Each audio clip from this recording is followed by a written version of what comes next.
Welcome my dear students to Rohini Ranade academy. कसे आहात सगळे? मागची सगळी लेक्चर्स बघितलेली आहेत का? आपण चॅप्टर 1 बघतो, introduction to bookkeeping and accountancy. त्याच्यामध्ये आपण मिनिंग्स पाहिली आहेत बुक किपिंग आणि अकाउंटन्सीची.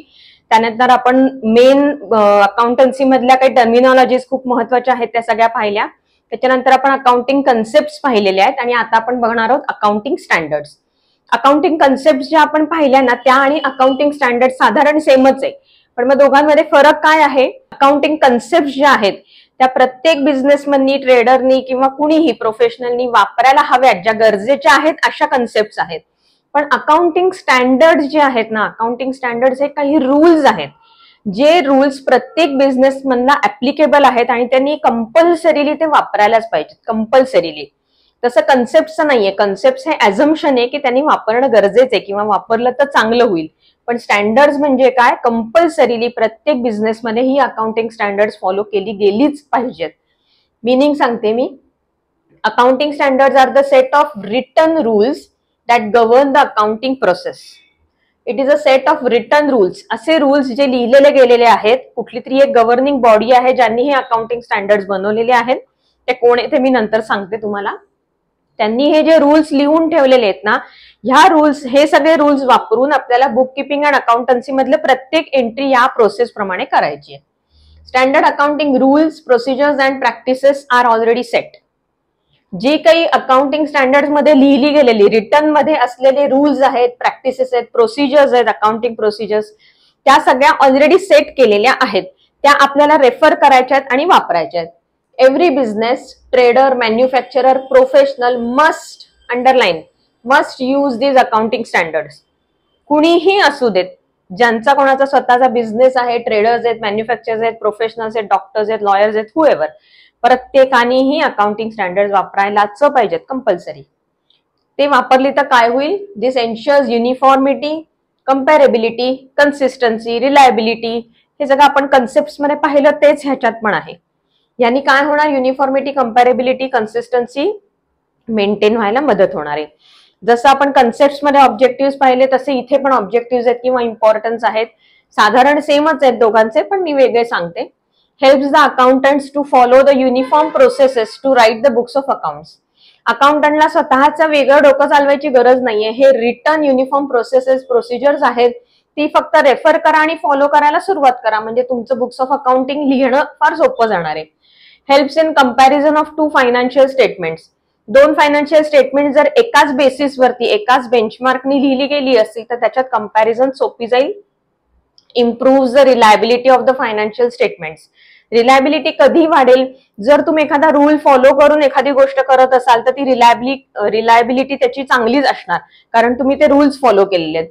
सो अकाउंट्स मध्ये सुद्धा जर फायनान्शियल स्टेटमेंट्स लिहिताना तुम्ही किंवा बुक्स ऑफ अकाउंट्स लिहिताना तुम्ही जर ही अकाउंटिंग स्टँडर्ड्स वापरली तर जी काही फायनान्शियल स्टेटमेंट्स तयार होणार आहेत ती रिलायबलच असणार. Helps in meeting all government compliances. Accounting standard लिहितानाच त्यामध्ये असे काही गव्हर्नमेंट कंप्लायन्सेस जे आपल्याला पुढे जाऊन करायचे आहेत त्यांच्यासाठी लागणाऱ्या सगळ्या प्रोसिजर्स ऑलरेडी इन्क्लूड केल्या गेल्या आहेत. त्याच्यामुळे सगळ्या गव्हर्नमेंट कंप्लायन्सेसचे तुम्ही आधीपासूनच सगळ्या गव्हर्नमेंट कंप्लायन्सेस पूर्ण करून टाकता. Helps in presenting the financial statements in uniform format.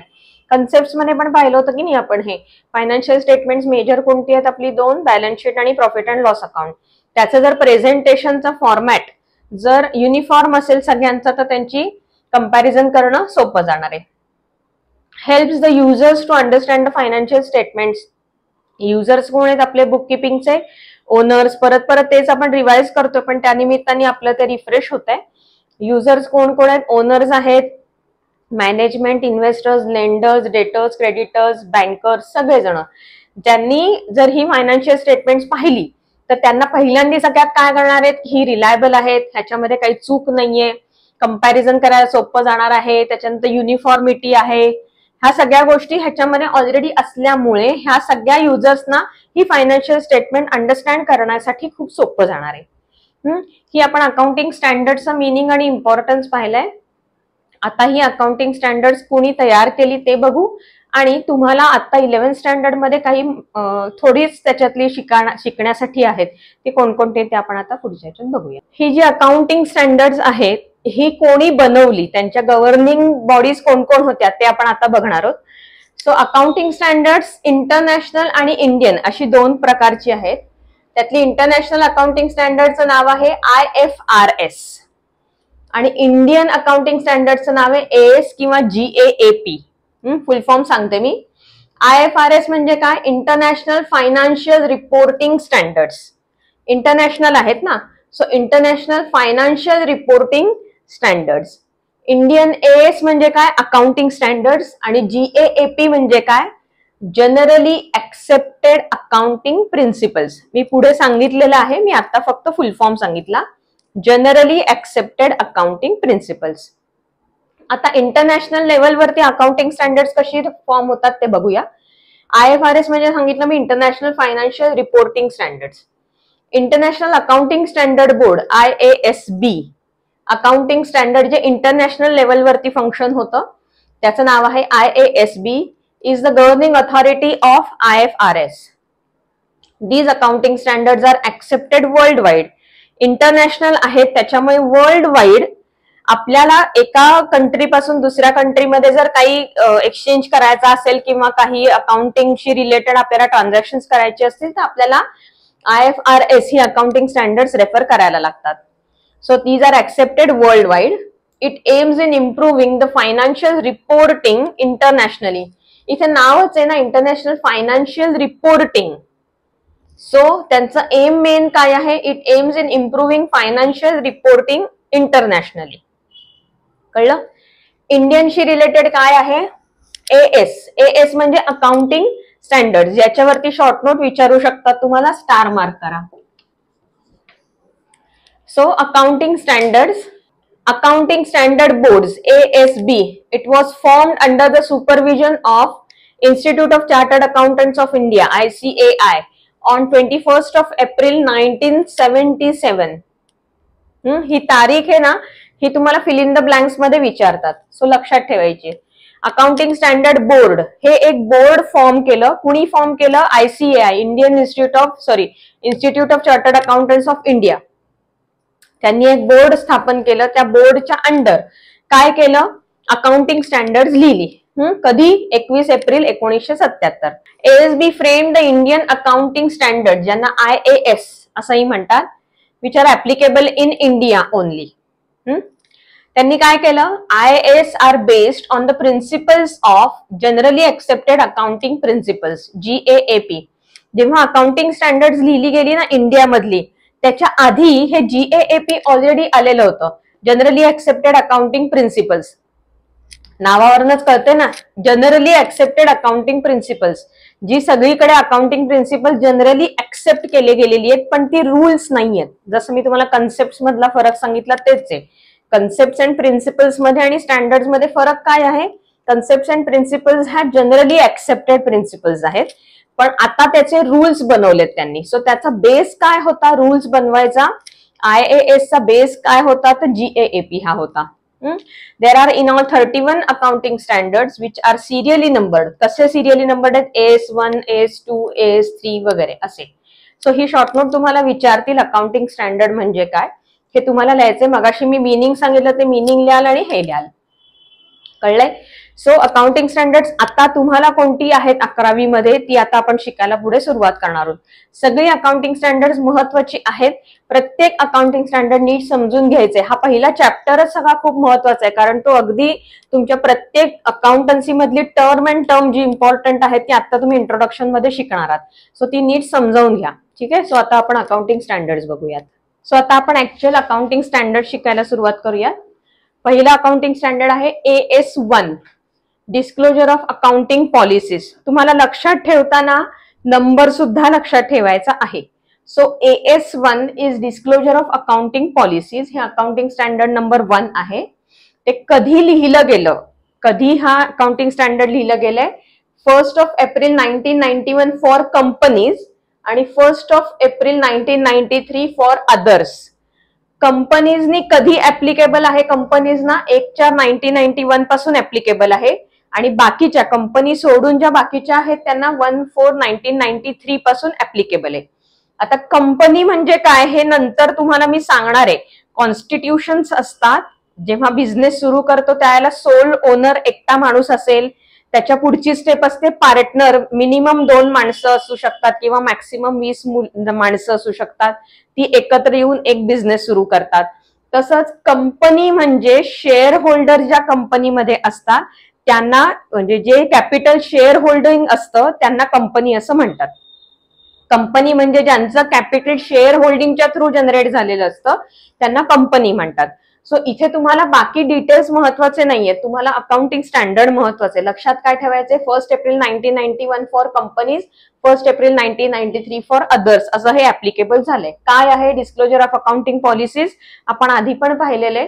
Every business must disclose all the accounting policies followed in the preparation and presentation of financial statements. एकेका वाक्यात आहे हे. डिस्क्लोजर ऑफ अकाउंटिंग पॉलिसीज मध्ये तुम्हाला प्रत्येक बिझनेसची सगळ्या अकाउंटिंग पॉलिसीज डिस्क्लोज करायला पाहिजेत. कोणत्या? In the preparation and presentation of financial statement, सगळ्या पॉलिसीज डिस्क्लोज करायला पाहिजेत. AS2 valuation of inventory 1 April 1999 ला लिहिलं गेलं. Inventory is valued at cost or market price whichever is lower. हे आधी कुठे ऐकलंय, आठवतंय का? कॉन्झर्व्हेटिझम प्रिन्सिपल, त्यावेळेला हे सांगितलं होतं मी. Inventory is valued at cost or market price whichever is lower. हे वाक्य सतत म्हणत राहा, हे तुम्हाला कधीतरी कुठेतरी येणार पेपरमध्ये आणि पुढे सुद्धा तुम्हाला हे खूप ठिकाणी वापरायचं आहे. व्हॅल्युएशन ऑफ इन्व्हेंटरी हा AS2 आहे, 1 एप्रिल 1999. हे सगळं लिहायचं बरं का. AS2 valuation of inventory 1 April 1999 असं सगळं लिहायचं. AS3 cash flow statement 1 April 2001 या दिवशी हे लिहिलं गेलं. Every business must prepare a cash flow statement for the period for which the profit and loss account statement is prepared. Cash flow म्हणजे काय? कॅश फ्लो कशी होतीये, रिसीट आणि पेमेंट, कॅशची रिसीट कशी झाली आणि त्याचं पेमेंट कसं झालं, याला म्हणायचं कॅश फ्लो कशी झाली. कॅश रिसीट म्हणजे डेटर्स कडनं पैसे येतात आणि आपण एक्सपेन्सेस साठी पेमेंट करतो, करेक्ट. सो हे ऍक्च्युअल कॅश मध्ये किती रिसीट झाली, 1000 रुपये रिसीट झाली, त्याचं पेमेंट कुठं केलं? प्रिंटिंग अँड स्टेशनरीला 200 रुपये केलं, ऑफिस एक्सपेन्सेस मध्ये 150 रुपये गेले, नंतर अजून कुठले कुठले खर्च, ट्रान्सपोर्ट मध्ये 500 रुपये गेले, कळलं. सो कॅश फ्लो स्टेटमेंट म्हणजे काय? Every business must prepare a cash flow statement for the period for which the profit and loss account statement is prepared. आता हा पिरियड कुठला असतो? Financial year. हे पण मी आधी सांगितलेलं, थोडंसं रिकॉल करायचंय आता. फायनान्शियल इयर म्हणजे काय? Accounting year. अकाउंटिंग इयर म्हणजे काय? 1 एप्रिल पासून सुरू होणार, 31 मार्चला एंड होणार. या अकाउंटिंग इयर किंवा या फायनान्शियल इयर किंवा या प्रिव्हियस इयर साठी आपण प्रॉफिट अँड लॉस अकाउंट बनवतो. त्याच पर्टिक्युलर इयर साठी तुम्हाला कॅश फ्लो पण बनवायचा आहे. ठीक आहे. नेक्स्ट आहे AS6 star mark. Short note मध्ये विचारणार. AS6 डेप्रिसिएशन अकाउंटिंग 1 एप्रिल 1995 पाठ करायचंय. AS6 depreciation accounting 1 April 1996 sorry 1995. So 1 April 1995 ला AS6 depreciation accounting. Depreciation of asset must be charge on a systematic method. Depreciation म्हणजे काय? Wear and tear. मी मागच्या लेक्चरमध्ये एक एक्झाम्पल दिलं होतं तुम्हाला. आपण मशिनरी समजा परचेस केलीये, 6 महिन्यानंतर आपण ती मशिनरी जर सेल ऑफ करायला गेलो तर त्याचे पैसे आहेत तेवढे मिळणार आहेत का आपल्याला? नाही मिळणार, कारण आपण ती 6 महिन्यांसाठी वापरली, त्याचं युसेज केलं, त्याचं वेअर अँड टेअर केलं. 6 महिन्यांकरता आपल्याला त्याचं डेप्रिसिएशन चार्ज करावं लागणार. So depreciation of asset must be charge on a systematic method. Depreciation charge करायच्या वेगवेगळ्या मेथड्स आहेत. WDV मेथड मी एक एक्झाम्पल दिलं होतं तुम्हाला, रिटर्न डाऊन मेथड. सो त्या जी मेथड तुम्ही फॉलो कराल, एकदा अडॉप्ट केली की ती पुढे तीच मेथड फॉलो करायला लागणार. इन ईच फायनान्शियल इयर, मी हे स्प्लिट करून लिहिलंय, एकच सेंटेन्स आहे हे, स्प्लिट करून लिहिलंय लक्षात येण्यासाठी. Depreciation of asset must be charge on a systematic method, ते कळलं कुठली मेथड फॉलो करायची. इन ईच फायनान्शियल इयर, प्रत्येक वर्षी एकदा एक मेथड अडॉप्ट केली की ते प्रत्येक अकाउंटिंग इयरला ती वापरायची आहे. Till the useful life of the asset, जोपर्यंत ती ऍसेट युजफुल आहे, till the useful life of the asset, जोपर्यंत ती ऍसेट युजफुल आहे तोपर्यंत डेप्रिसिएशन चार्ज करायचं. जेव्हा ती युजफुल होणार नाही तेव्हा त्याला काय म्हणायचं, स्क्रॅप झाली म्हणायचं, स्क्रॅप व्हॅल्यू आली. म्हणजे एखाद्या मशीनचं किंवा आता कॉम्प्युटर वगैरे तुम्ही बघता तर एक 4-5 वर्षानंतर नवीन कॉम्प्युटर्स येतात, नवीन इनोव्हेशन होतं, काहीतरी नवीन टेक्नॉलॉजी येते. सो जुने कॉम्प्युटर आता कोणी वापरत नाही.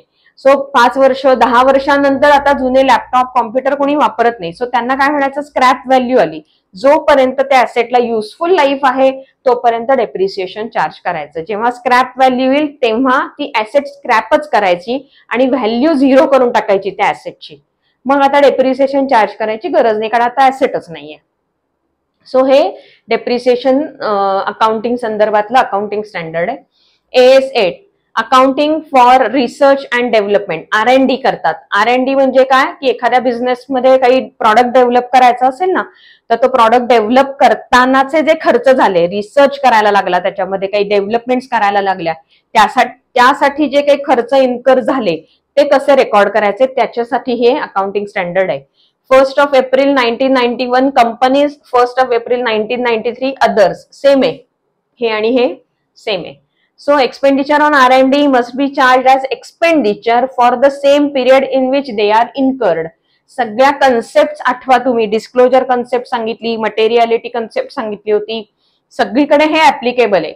मॅचिंग कन्सेप्टला फक्त येणार नाही. मॅचिंग कन्सेप्टला मी काय सांगितलं होतं तुम्हाला, तुमचं एक्सपेंडिचर आणि इन्कम एकमेकांना मॅच करायचंय.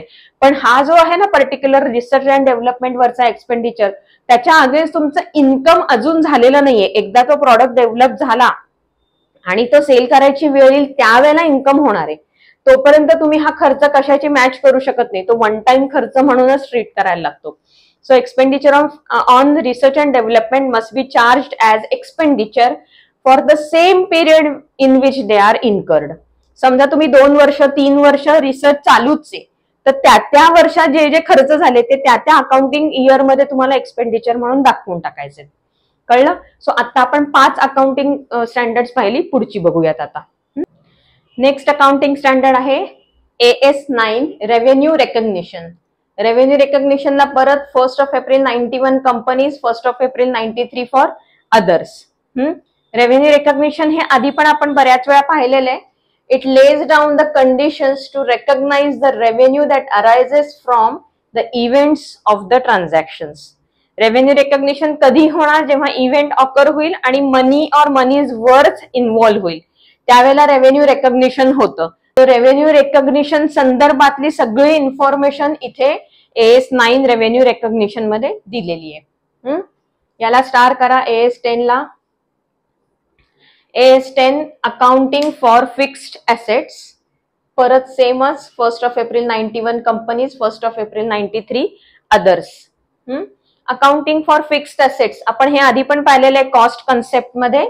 while recording the fixed assets in the books, it must include original cost, procurement expenses, transport charges, installation charges, etc. Same cost concept आहे, काही वेगळं नाहीये. तुम्ही तिकडे जे पाठ केले तेच इथे लिहिलं तरी चालणार आहे. So assets must be recorded at cost. In other words, all the costs must be included till the asset is put to use. हे सेम मी सांगितलं होतं. When any fixed asset is disposed of, हा फक्त एक additional point आहे. When any fixed asset is disposed of, it must be eliminated from the books.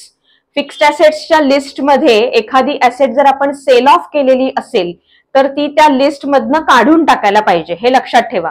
ती जर काढून टाकली गेली नाही आणि ती तशीच राहिली ना तर ते चुकीचं दिसेल की ती ऍसेट आपल्याकडे नाहीये, फिजिकली नाहीये, पण तरी आपण आपल्या बॅलन्स शीट मध्ये ती दाखवतोय. सो हे चुकीचं आहे.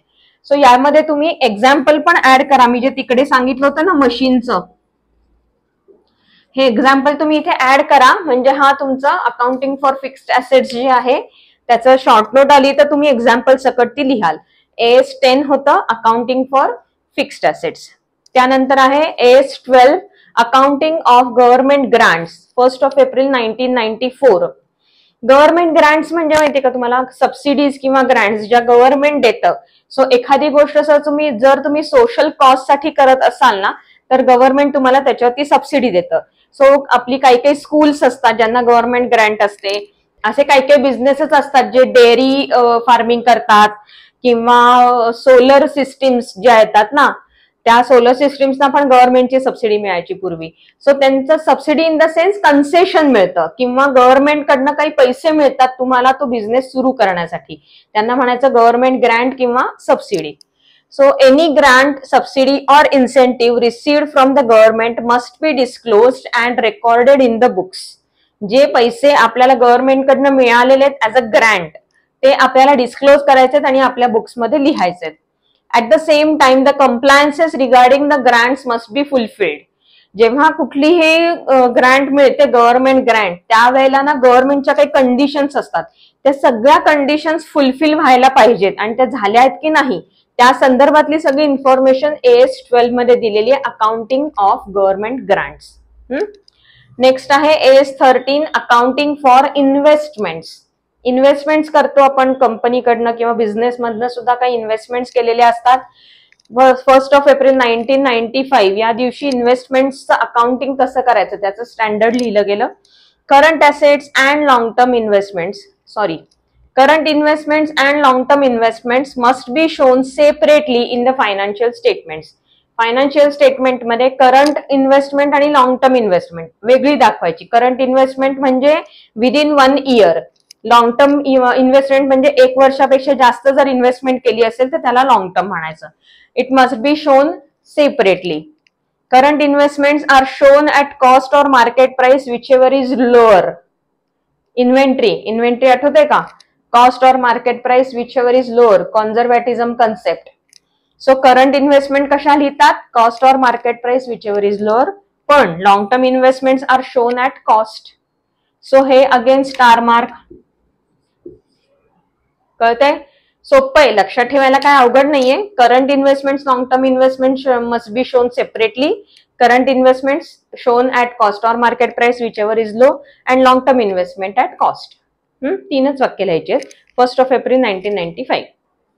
शेवटचा अकाउंटिंग स्टँडर्ड आहे accounting for taxes on income AS 22. शेवटचा म्हणजे तुमच्या 11वी मध्ये स्टडी करण्यासाठी जो शेवटचा आहे तो आहे हा accounting for taxes on income. कधी लिहिला गेला? 1 एप्रिल 2001. आता टॅक्सेस ऑन इन्कम म्हणजे काय? इन्कम म्हणजे काय बेसिकली की फक्त रेव्हेन्यू जे जनरेट होतं त्याला इन्कम नाही म्हणायचं. जेव्हा आपण बिझनेस करतो ना तेव्हा आपण प्रॉफिट अँड लॉस अकाउंट मांडतो. So profit and loss account मध्ये आपण पूर्ण फायनान्शियल इयर किंवा अकाउंटिंग इयरच्या संदर्भातले सगळे एक्सपेन्सेस आणि रेव्हेन्यूज लिहितो. त्यांचं सेट ऑफ केल्यानंतर जे प्रॉफिट उरतं त्याला बिझनेसच्या पॉइंट ऑफ व्ह्यूने आपण इन्कम म्हणणार आहोत. त्या इन्कम वरती टॅक्स भरायला लागतो इन्कम टॅक्स डिपार्टमेंटला, म्हणजेच गव्हर्नमेंटला टॅक्स भरायला लागतो. सो जो आपण टॅक्स भरणार आहोत गव्हर्नमेंटला तो प्रॉफिट अँड लॉस अकाउंटला रिफ्लेक्ट व्हायला पाहिजे असं ह्याच्यात लिहिलंय.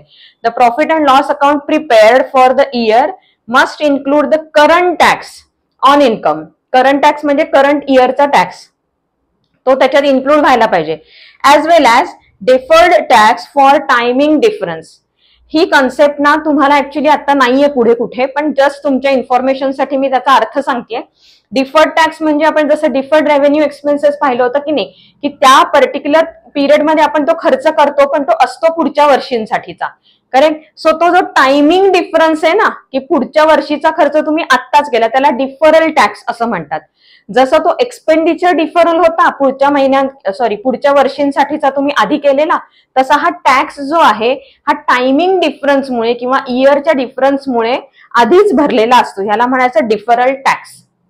आता इथे कंपनीजच्या बाबतीत मी तुम्हाला एक एक्झाम्पल देते. कंपनीमध्ये मी काय सांगितलं, ज्यांचं कॅपिटल हे इक्विटी शेअर होल्डिंग असतं त्या पर्टिक्युलर कॉन्स्टिट्यूशनला कंपनी म्हणतात.